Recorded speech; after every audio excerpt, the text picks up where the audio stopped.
Smarterfan.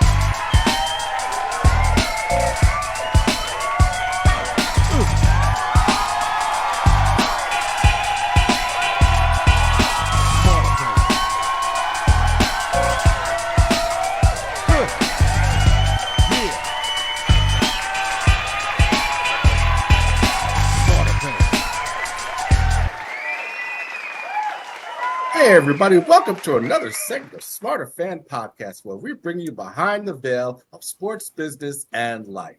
I'm Joe, and this is Barry. What's going on, Barry? It's all good. I feel like a lobster today. It's hotter than 12 cocktails at Cape Cod, but it's all good. How you feeling? Oh, I'm feeling just the same, hot as hell. Oh my goodness. I'm I'm glad it's I'm almost like give me the cold. Yeah, Give me the right? cold. I'm tired of this heat. So I'm going to talk about the Golden Jet, Bobby Hull. Oh, Now, yeah, his was a tale of two careers because he came up with the Blackhawks in 57, and he made an immediate impact when he finished second in the voting for Rookie of the Year. Now, he wore number 9 as a tribute to his childhood idol, Gordie Howe. Now, although the curved stick was around in the late 50s, he and Stan Mikita popularized it in the 60s. Now, he won his only Stanley Cup with the Blackhawks in 61. And he led the league in scoring 7 times, and he scored 50 or more goals 5 times in the 60s. wow. Now, despite all of this and having superstar status, he felt that the Blackhawks weren't paying him like a superstar. So he left the Blackhawks in 72 and he joined the Winnipeg Jets of the World Hockey Association. Now, he signed for $1.75 million over 10 years with $1 million signing bonus. So That's interesting. I imagine that was a lot of money in 72. Oh, for sure. Sure. So now his star power gave the upstart league immediate credibility, and he won 2 AFCO Cups with the Jets, which was their equivalent of the Stanley Cup. But because he jumped leagues, he wasn't able to participate he wasn't able to represent Team Canada when the top NHL stars played against the Russians in the Summit Series in 72. Mm-hmm. So, but he got his chance 2 years later with the WHA stars, and that included Gordie Howe. But they didn't fare too well against the Russians. So, And then when the leagues merged in 79, he did a stint with the Jets and the Hartford Whalers. But, then he retired.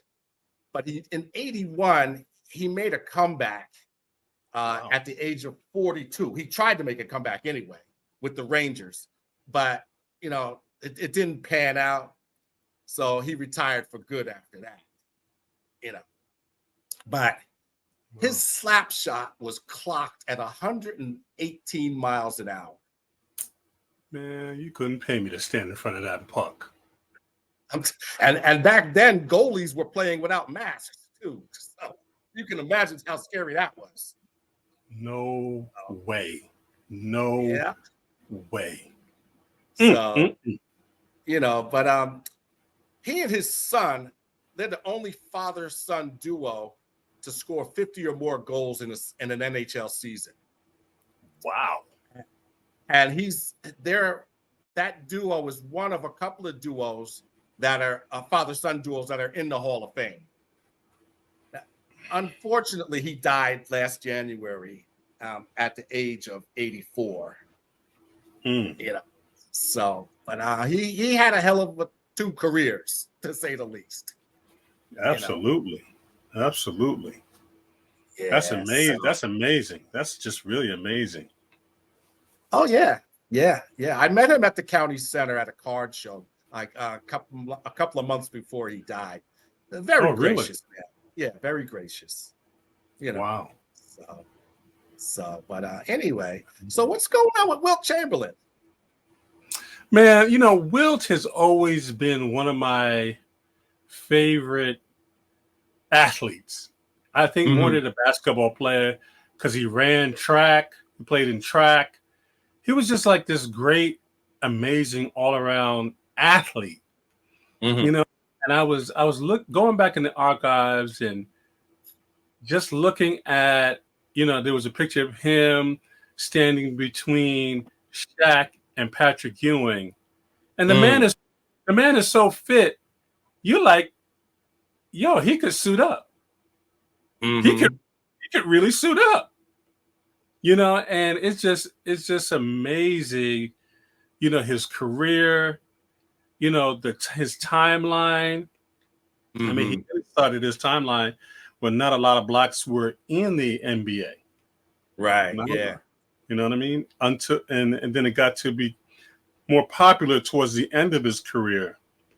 And so Wilt is one of those icons that's just a phenomenal. I mean, the fitness, the class, the style, very intelligent. I've really not felt that he's really been given his due. I mean, if anybody needs to have a statue in front of the where the Lakers play, he's one of them. In my humble opinion. There and Philly. Yeah. I mean, if West is there, Wilt got to be there. And it's just amazing. He's just one of those iconic figures that during a time that the N-word was extremely popular and and just people still he's playing during a time you still couldn't stay in certain hotels. Right. And couldn't eat in certain establishments. And I just think that's a history that should never be forgotten. Ever. No. Right? Because I don't think for instance, I was reading a statistic that, and now I know you're going to always beat me because you always beat me at trivia, but I was reading about this guy who played with Jackie Robinson, Strode, and his name was Davis at UCLA. Strode became played in the NFL, but prior to 1946, there was a 12-year ban of blacks playing in the NFL. Wow, that I did not know. You see what I'm saying? Oh, I got one, creator. I got one. It's still 110-1, but I got one. Unbelievable. Right? So, you say to yourself, because people really believe we've always been there. No, we haven't. The first game that allowed us in was baseball. The second game may have been football and then basketball. But, we haven't always been there. And, it's a history that never needs to be forgotten. It always needs to be remembered because it hasn't always been this way. It has not always been this way with these lucrative contracts.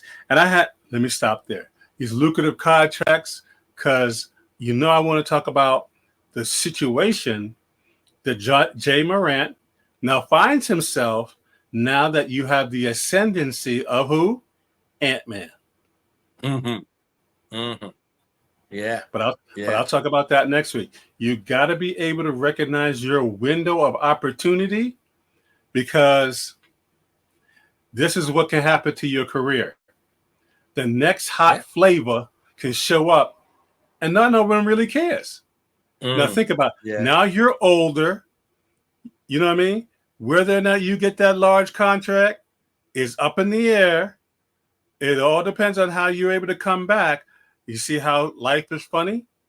Life can be very funny. And I just say, hey, Ja, where are all those people who were encouraging you? Well, they weren't saying, hey, my man, you can't do that. It's not worth you jeopardizing your career. Yeah. Now you find yourself the second or third flavor because who's now here now? Wembanyama. So now you got Ant. You got Wembanyama.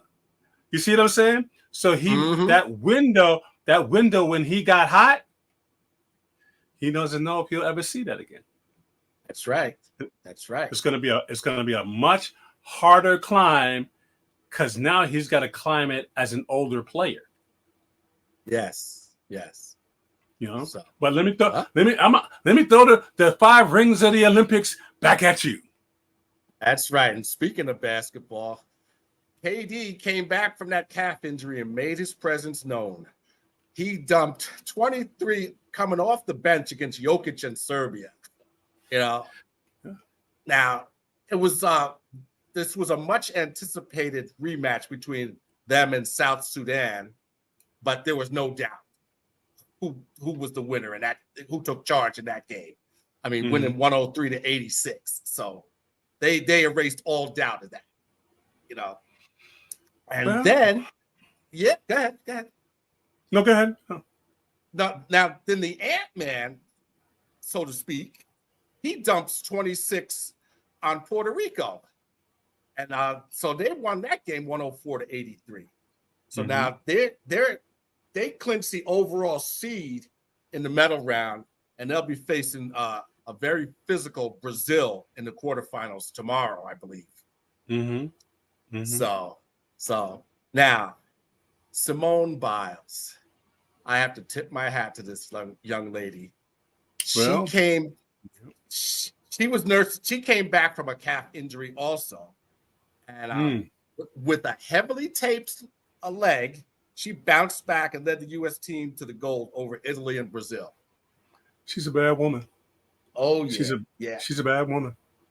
That's right. That's right. She has 11 medals overall. And she's the most decorated American gymnast in Olympic history. She's got 7. She's coming home with 7 gold, 2 silver, and 2 bronze. So I tip my hat to that young lady. She's a warrior, definitely a warrior. Yeah. She's on another level. And what I like about her too, she's very balanced. She's very balanced. She gives back to other athletes. She creates a platform for them to perform. You know what I mean? It's not all about her. Yeah. You know what I mean? Yeah. And I just sit there and I go, this is one of my rants. Because they were telling me the other day that these athletes get like $37,000, and I'm like, what? Excuse me? Every athlete should get at least $1 million. All the things they got to go through and sacrifice and compete. $37,000. Man, please. The IOC, that Olympic committee, man, that people, man. Oh, don't get me started on them. Yeah, let me be quiet on them. Because it's disgusting. That's all I got to say. Let me be quiet. Now, what's going on with Coach Prime? Man, I'm so excited about what I see coming out of Boulder. I'm so excited. Coach Prime he's whipping them boys into shape. And, it's just amazing. The platform, he's really creating an environment. If you really want to go pro, this is what it takes. Yeah. Well, he's got the pedigree. Oh, yeah. Yeah. And I mean, he's really trying to get the guys to understand how to think, how to be a pro, and a lot of it is beyond physical. You got to have a certain mindset. You know what I mean? You got to understand the game behind the game. And that's what he's trying to teach them. The game behind the game, how to position yourself, how to be prepared, how to build momentum, why you study, how to position yourself, how to compete. It's more than athletic ability. There's a lot of people with athletic ability, but they don't have the other intangibles and they never get on the field. It's like one of my favorite stories. I can't remember his name, but he's number 91 on the Cowboys. I think he was a defensive end or a linebacker, but he never got to play that position. He played mostly on special teams, right? And my favorite part of the story is, but he could long snap, which is very hard to do. Yeah. Very hard to do. And he he spent 15 years long snapping for the Cowboys. So he easily walked away with being a multimillionaire. Don't know his name. You know what I'm saying? None of the sexy stuff. Not a number 1, 2, or 3 draft pick. But imagine he had a 15-year career and saw the number 1s and number 2s and number 3s that have drafted, all the guys making the noise, and he playing, and they're sitting home. Hey, it's Think good about work that. if you can get it. It's good work if you could get it.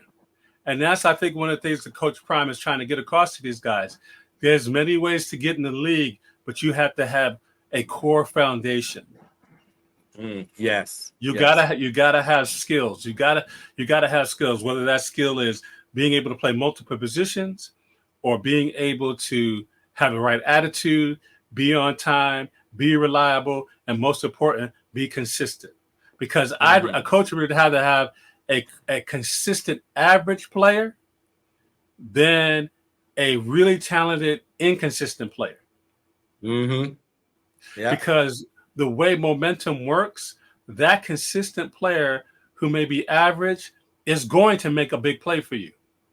He's going to make it. Just because he's consistent. He knows his assignment. He's in shape, blah, blah, blah. It's just a matter of time. It's just a matter of time. But that talented athlete who's undisciplined and you don't know what you're going to get, you're going to lose some big games. You're going to lose some big games because you don't know who's showing up. You don't know who's showing up. But, back to you, my friend. What you got going on with the MLB, your favorite conversation? Well, the Yankees seem to be turning it around. Now, they acquired Jazz Chisholm from the Marlins, and he made an immediate impact. He's a versatile player. He can play center, he can play short, he can play second, and they have him playing third. But my only concern with him is that he's injury prone, which is Cashman's MO, just getting players from the MASH 4077. So, that's my concern with him, But now, Ohtani, he made it he joined the 30-30 club this year. I think he's the first player to do it this season. And he's the third Dodger to do it now. And he's also the third fastest to do it in 108 games behind Eric Davis, who did it in 90 games, and A-Rod, who did it in 107 games.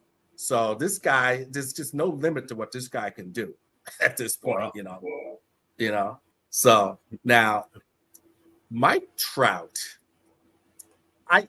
this poor guy, he's played his whole career in obscurity, basically. And he just can't catch a break. He had surgery on his knee in May, and he was rehabbing that, and they had to shut that down. And now they reevaluated him and found out that he re-injured the surgically repaired knee, so he's done for the season. Well, that's when I hear things like that, I blame the organization. Come on. You got the best. You should be having the best medical care for these guys. Those kind of mistakes should not be made. Yeah. And this is he's been injured his last 5 years, and he's in his 6th year of a 12-year contract. See, that to me does not make any sense. That's like buying Ferraris and never taking to the dealership to have them tuned up. That doesn't make any sense. And I mean, I think he was one of those who signed one of those $300 million joint contracts. I don't understand. Yeah, I don't understand that. You invest that kind of money, and I don't get it. I don't get it. Anyway, I just feel bad for the young man. But what's going on with Jalen Brown? Jalen Brown, for a long time, Jalen Brown represents a very underrepresented and kind of maligned athlete. And that athlete is an athlete who actually is able to think, who actually has intelligence, right? And there is this narrative, let me say this first about Jason Tatum. Jason Tatum could learn a lot from KD coming off the bench. You do whatever you have to do to do what you have to do. Not sit and mope that you're not starting. When you get your opportunity, what are you doing with it? What are you doing with it? Yeah. Okay, you're starting, but what are you doing with it? Here's KD coming off the bench and putting and making it happen. That should shut down anything or anyone has to say. Like, my man come off the bench and is cooking. Yeah. Oh yeah. What am I complaining about anything? I need to make sure that when I get in there, I'm cooking. That's right. That's right. Everything else don't matter. When I'm in there, am I cooking? If not, be quiet. Be quiet. I rest my case on that. And so, back to, I just see this a lot, this LSS, lazy, stupid, selfish reporting and not, I think the real truth of the matter is these reporters are intimidated in talking to Jalen Brown. So it's easier to paint this narrative picture around him that he's this or that or this or that. And none of that's true. None of that's true. You're just too intimidated to ask him some of the, you've heard some very stupid questions asked by the media. Makes you even wonder, even look at what happened with the South Sudan situation, right? Paul Pierce literally comes on TV and says, well, I really didn't do my homework. I really didn't know what was going on. I'm like, Paul, you don't have another job, right? You retired from the NBA, right? You're on TV, right? So this is kind of your gig. So what else are you doing? Eating Doritos all day? But it's just that kind of lazy, selfish reporting. And I think that is my 2 cents.